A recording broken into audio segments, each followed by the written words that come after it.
Very good morning to all of you. This is mathematics class of grade 8 and today I am here with lecture number 2 of chapter number 15, Introduction to Graphs.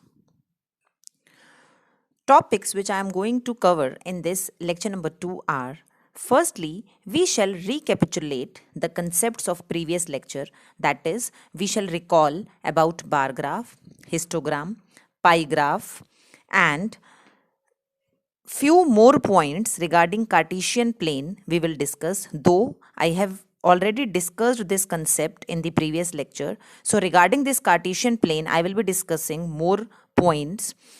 I shall discuss further some applications of graphs or linear graphs or line graphs, and at the end of this lecture I shall discuss few questions of exercise 15.2 and exercise 15.3. So I am going to firstly recapitulate the concepts of previous lecture. We have studied that graphical presentation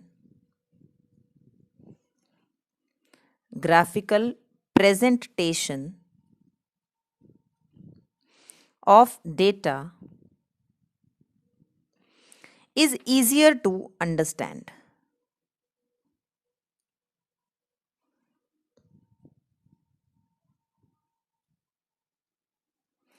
Then we have discussed about bar graph. What is a bar graph? A bar graph is used to show comparison among categories.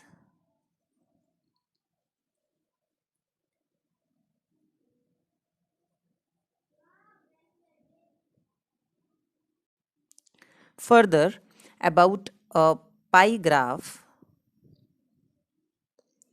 So, what is a pie graph? A pie graph is used to compare parts of a whole. The other name of pie graph is circle graph. Further, we have recalled about histogram. So, what is a histogram? Histogram is a bar graph,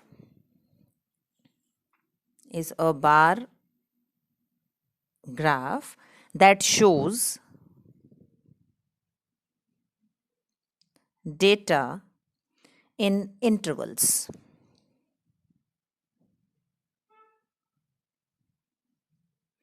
After that, we have discussed about line graph and linear graph. So, what is a line graph? It is a line graph displays data that changes continuously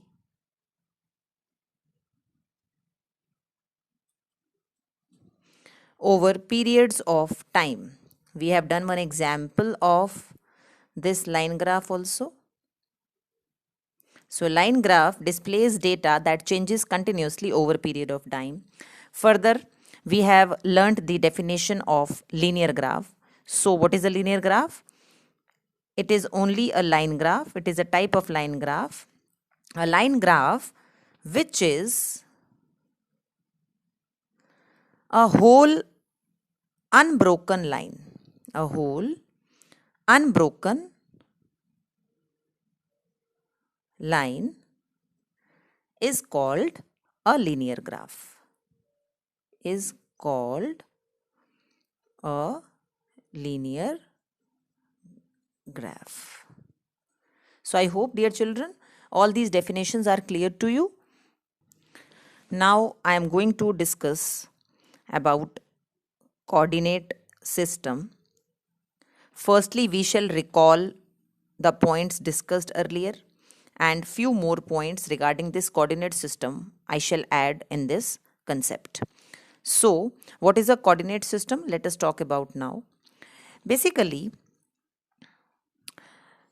In coordinate system, we have made two number lines, that is x o x dash and y dash o y. These two lines are perpendicular to each other, and this horizontal line is known as x-axis and this vertical line is known as y-axis, and they intersect each other at point O, and this point is known as origin. The horizontal line, that is x o x dash, is known as x-axis. The vertical line y dash o y is known as y-axis. X o x dash, y o y dash, they are taken together. When they are taken together, they are known as coordinate axes. They are known as coordinate axes. When I am talking about these two axes together, I am talking about coordinate axes. Now, the point O is called origin. This is the point O, that is origin. The configuration so formed is known as coordinate system,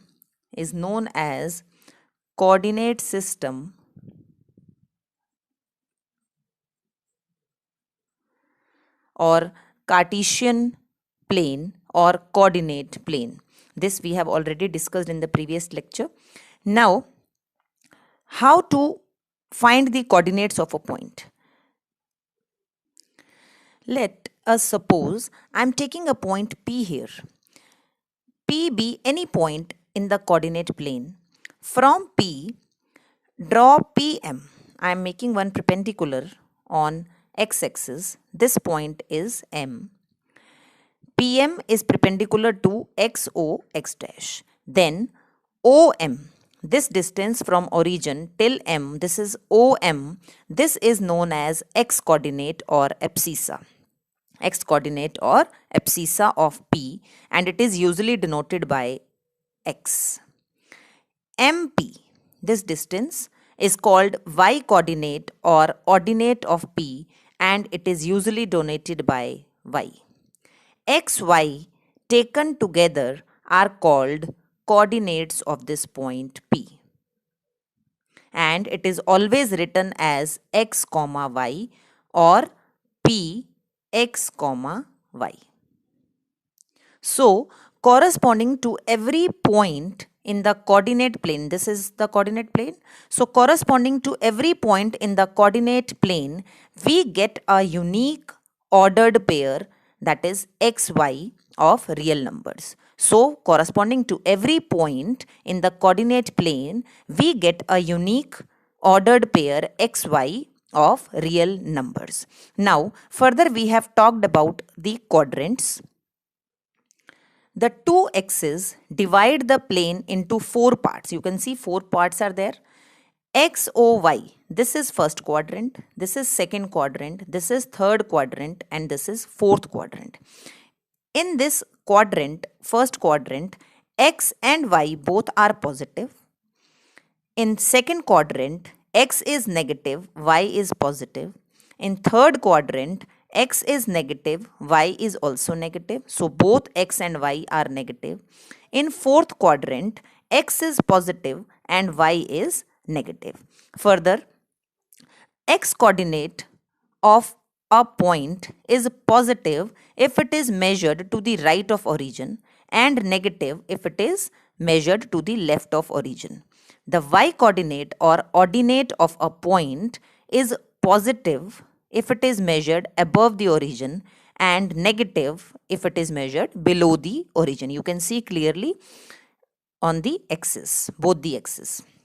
Now, further, for any point on x-axis, its ordinate is 0. That is, the coordinate of this point is 3, 0. I am talking about y coordinate. The other name of y coordinate is ordinate, as we know it very well. So, all the points lying on x-axis, y coordinate will be 0. And for all the points lying on y-axis, x coordinate will be 0. So, the coordinate of this point is, coordinates of this point are 0, 1. This is the point I am talking about. What will be the coordinates of this point? 0, comma, minus 1. What are the coordinates of this point? Minus 2, comma, 0. This is minus 2, comma, 0. I am talking about this point. Now, what are the coordinates of this point? It will be 0, comma, minus 3. So, the points lying on x-axis, their y coordinate will be 0. The points which are lying on the y-axis, their x coordinate will be 0. Let us talk about now the main topic of today's lecture, that is some applications of the graphs we will study. Dear children, in everyday life, you must have noticed that more you buy any item, more you buy any item or use any facility, the more you have to pay. This is quite simple to understand. If you use more electricity in any month, then more amount you have to pay as electricity bill in that month. Here, amount of electricity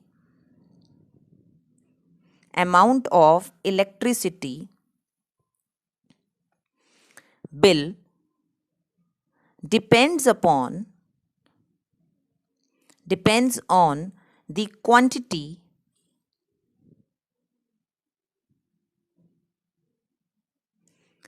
of electricity used.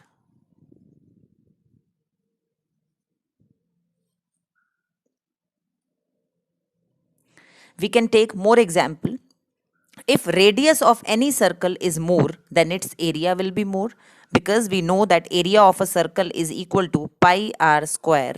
So if radius will be more, area of circle will be more. Here, area of circle depends on radius of circle.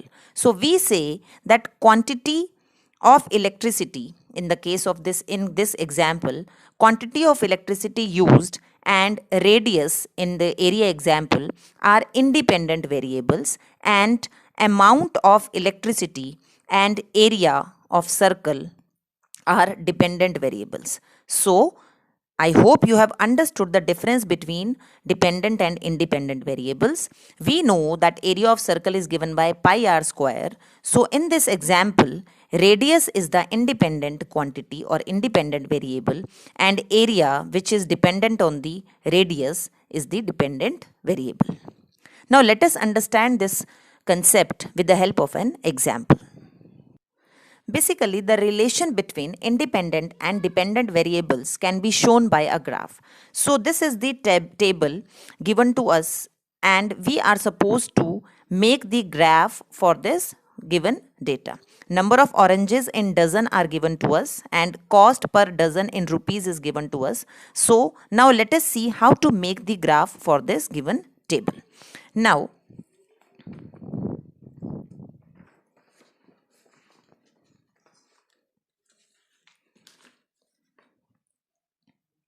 here I have made the two axes, that is x-axis and this is y-axis.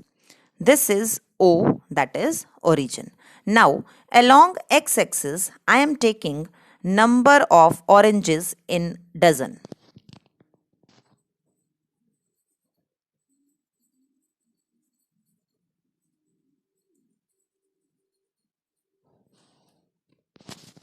And along y-axis, I am taking cost per dozen in rupees.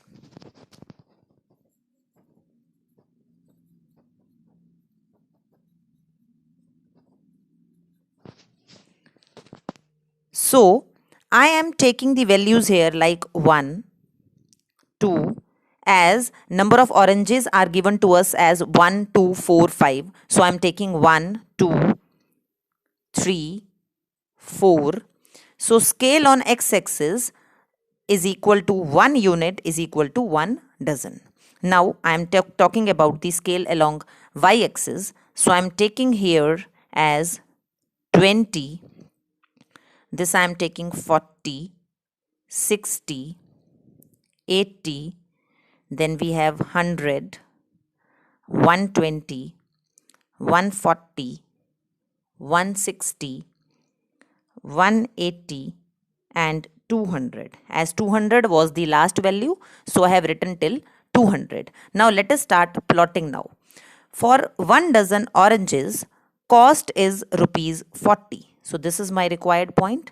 So I will be writing like this, 1 comma 40. For 1 dozen oranges, cost is rupees 14 in rupees. Cost per dozen is 40 in rupees. For 2 dozen oranges, cost is rupees 80 per dozen. So this is my required point, that is 2 comma 80. Now for 4 dozen oranges, cost is 160. So for 4 dozen oranges, cost is 160. This is my required point, 4 comma 160.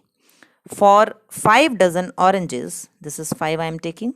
For 5 dozen oranges, cost is rupees 200. So for 5, it is 200. So this is my required point. So likewise, you are supposed to plot along x-axis and y-axis, and then I need to join this line also. So you can see I have joined the points, or you can extend it till origin, or you can leave it till this point also. So I hope, dear children, you have understood how to plot the graph. It's time to discuss now few questions of exercise 15.2. I am going to discuss question number 1, A part. The question says, plot the following points on a graph sheet. Verify if they lie on a line. I am going to discuss A part. So the points given are A 4, 0, B, C is 4, 6, and D is 4, 2.5. Let us do this, the plotting of all these points, and verify or see whether they lie on a line or not. So the two x's I have made. So first point is 4, 0. As I told you, the point which is lying on x-axis, its y coordinate will be 0. So this point will stay here as no vertical movement is there. So I will be keeping this 4, 0. This is my point, that is 4, 0. Now after this is my point A.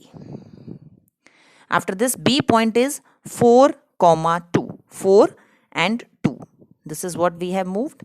This point is B, that is 4, 2. Now further, C point is 4, 6. I need to extend the graph. 4, 6. This is my required point. 4, 6. This is C point. Now D point is 4, 2.5. 4 and this is 2.5.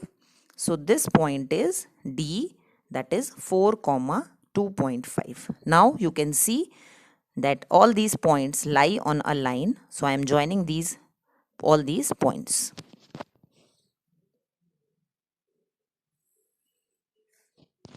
So all these points lie on a line. This is question number 1, A part. Let us discuss question number 1, C part. The point which we are supposed to mark are K, that is 2, 3. 2, 3.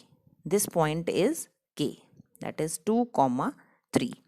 Next point is L, that is 5, 3. So I am taking 5 here. 5, 3. So it will lie here. I am marking it here. So I have marked 2 points. Now third point is M, that is 5, 5. 5 along x-axis, along y-axis, again it is 5. So this is the point, that is M 5, 5. Now next point to be plotted is N, that is whose coordinates are 2, 5. 2, 5. So this is N point, coordinates are 2, 5. You can see these are not lying on a line. So we can write it, or you can join if you want to join, or likewise you can write the answer that in this question number 1, C part, the points do not lie on a single line. Now I am going to discuss question number 2. This is question number 2. Again, I need to make axis. I have made x-axis and y-axis. This point is origin. Now, draw the line passing through 2, 3. I'm taking the axis, I'm writing the points here, like this is 1, 2, 3, 4, and 5. I am writing till 5, or I will be extending it if it is required. Here also it is 1, 2, 3, 4, and 5. This is question number 2 of exercise 15.2.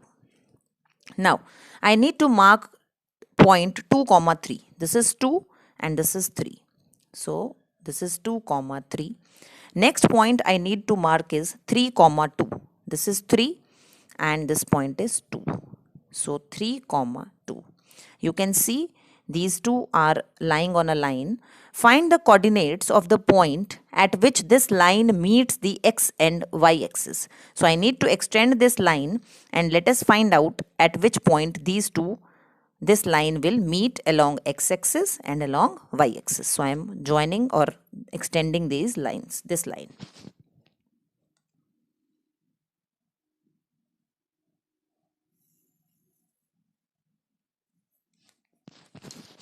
So you have seen that it is meeting at these points along x-axis and along y-axis. So the coordinate of the point lying on x-axis is 5, 0.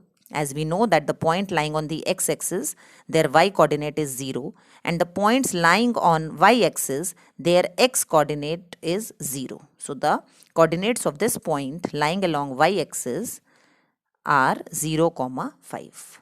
So let us talk about now question number 1A part of exercise 15.3. In question number 1A part of exercise 15.3, this table is given to us and we are supposed to draw the graph on the basis of the following tables of values and with suitable scales on the axis. So I'm going to show you how you are supposed to make the graph on the basis of the given table of values. So this is question number 1A part of exercise 15.3. Now, as you must have understood that for every graph we are supposed to make x-axis and y-axis, and this is origin. Now, according to the table given to us in the question, along x-axis I am taking number of apples. Basically, we take independent variables along x-axis and dependent variables on y-axis in most of the cases. So, number of apples I am taking along x-axis and cost in rupees I am taking along y-axis. So, according to the values, I am taking the scale along x-axis as 1, 2, 3, 4, 5, and along y-axis I am taking 5, 10, 15, 20 and 25. So you are supposed to write the scale also. So scale along or scale on x-axis,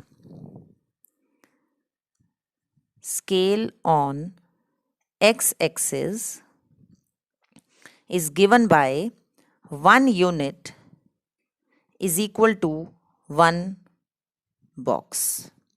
As nothing is given whether we are taking the apples in dozens or so I have written just 1 box. 1 box is equal to 1 unit I have taken. And along y-axis, what will be the scale? 1 unit is equal to rupees 5. So 1 unit I have taken equal to rupees 5. So now I am going to plot it according to the given value. So for number of apples when they are 1, cost is rupees 5. This is the point. So I am writing the coordinates also 1, 5. When it is 2, it is 10, 2, 10, 2, 10. When the number of apples are or 3, it may be dozens. So 3, it is 15. So 3, 15 are the coordinates of this point. 4, 20, these are the coordinates of this point. 5 comma 25. So 5 comma 25, these are the coordinates of this point. So I need to join it with the help of scale.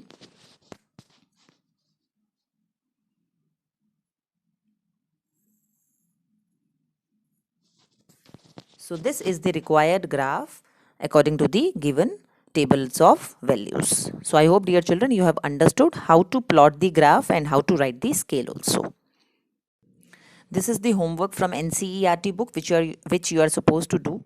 You are supposed to complete question number 1 to question number 3 of exercise 15.2 in your homework notebooks, and question number 4 of the same exercise, that is 15.2, in the book. Further, you are supposed to complete question number 1 and question number 2 of exercise 15.3 in your homework notebooks. So that's all for today. Thank you so much.